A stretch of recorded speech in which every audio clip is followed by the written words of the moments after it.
The Tin Woodman sat on his glittering tin throne in the handsome tin hall of his splendid tin castle in the Winkie country of the land of Oz.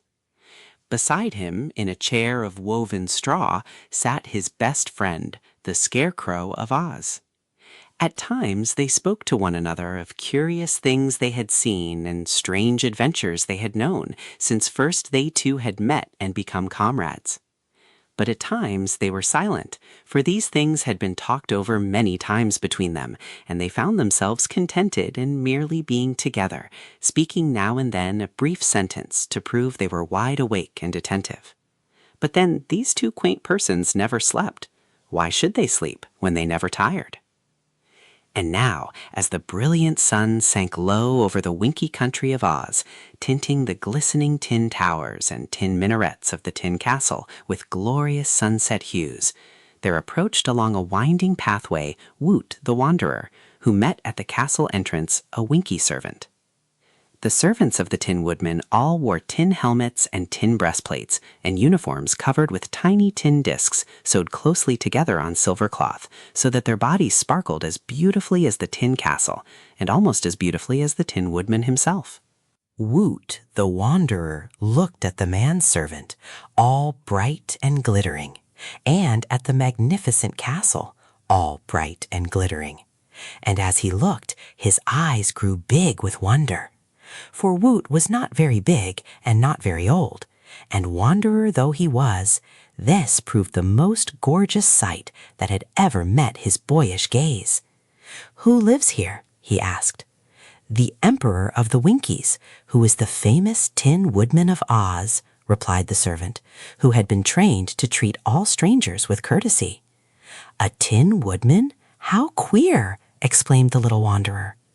"Well, perhaps our emperor is queer," admitted the servant, "but he is a kind master and as honest and true as good tin can make him.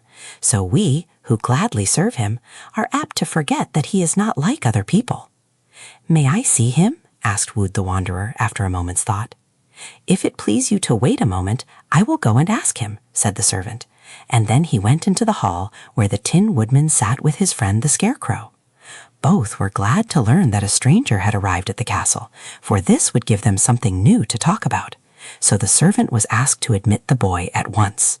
By the time Woot the Wanderer had passed through the grand corridors, all lined with ornamental tin, and under stately tin archways, and through the many tin rooms, all set with beautiful tin furniture, his eyes had grown bigger than ever, and his whole little body thrilled with amazement.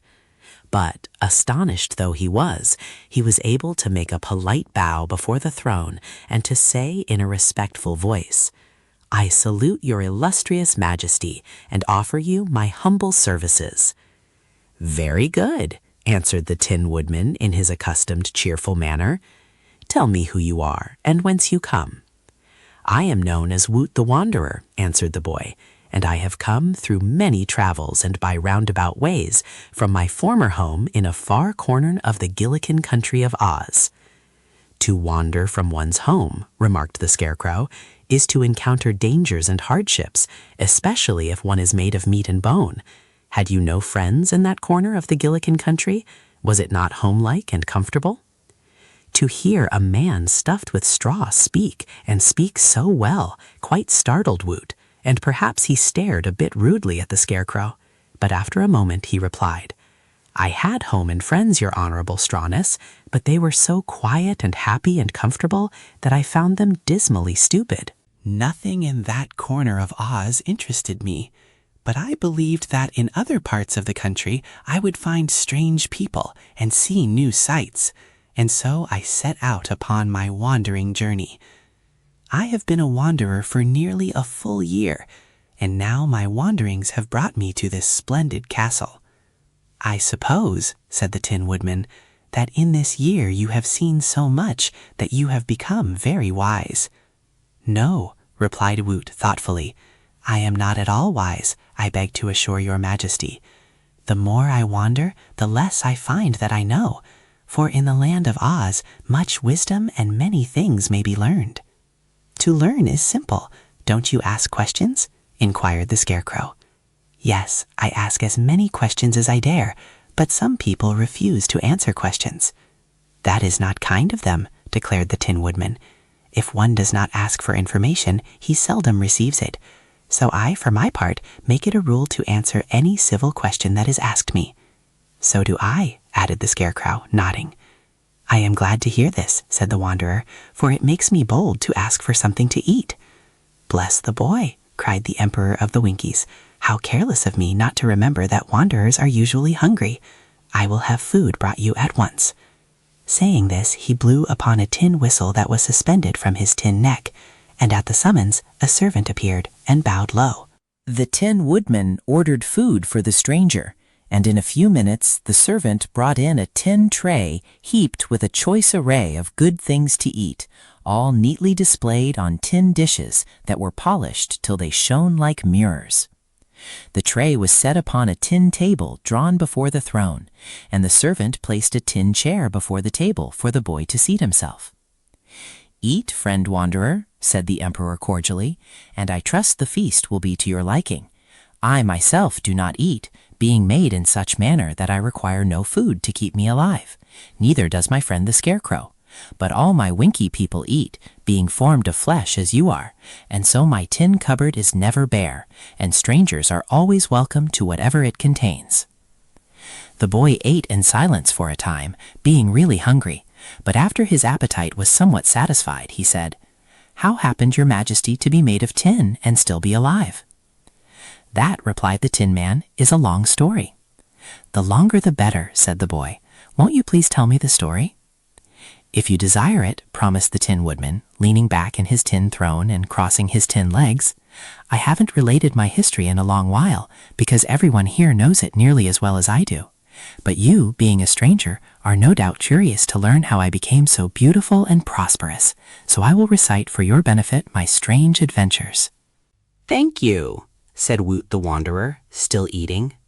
I was not always made of tin, began the Emperor, for in the beginning I was a man of flesh and bone and blood, and lived in the Munchkin country of Oz.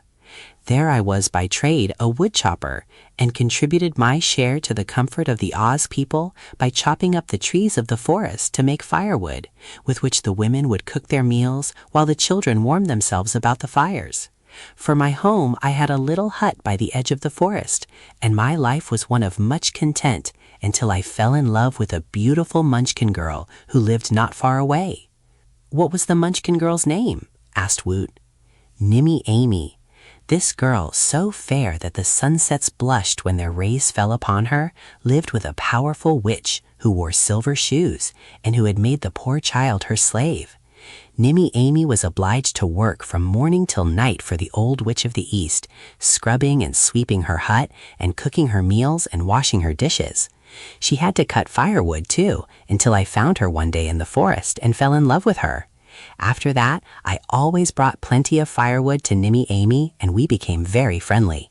Finally, I asked her to marry me, and she agreed to do so, but the witch happened to overhear our conversation, and it made her very angry, for she did not wish her slave to be taken away from her. The witch commanded me never to come near Nimmy Amy again, but I told her I was my own master and would do as I pleased, not realizing that this was a careless way to speak to a witch. The next day, as I was cutting wood in the forest, the cruel witch enchanted my axe, so that it slipped and cut off my right leg. How dreadful! Cried Woot the Wanderer.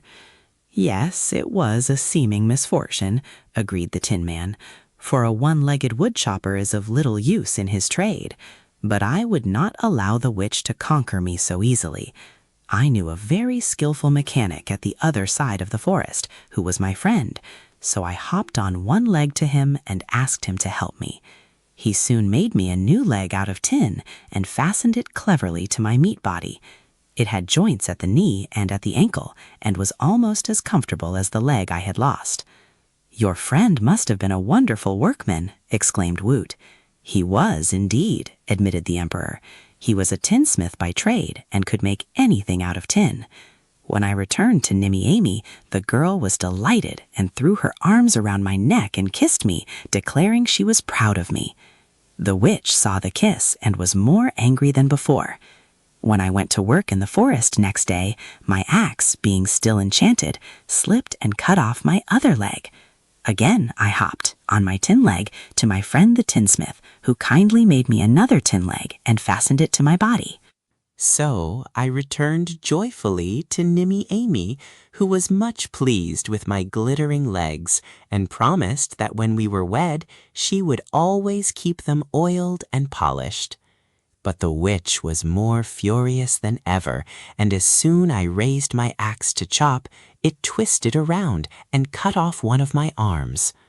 The tinsmith made me a tin arm, and I was not much worried because Nimmy Amy declared she still loved me.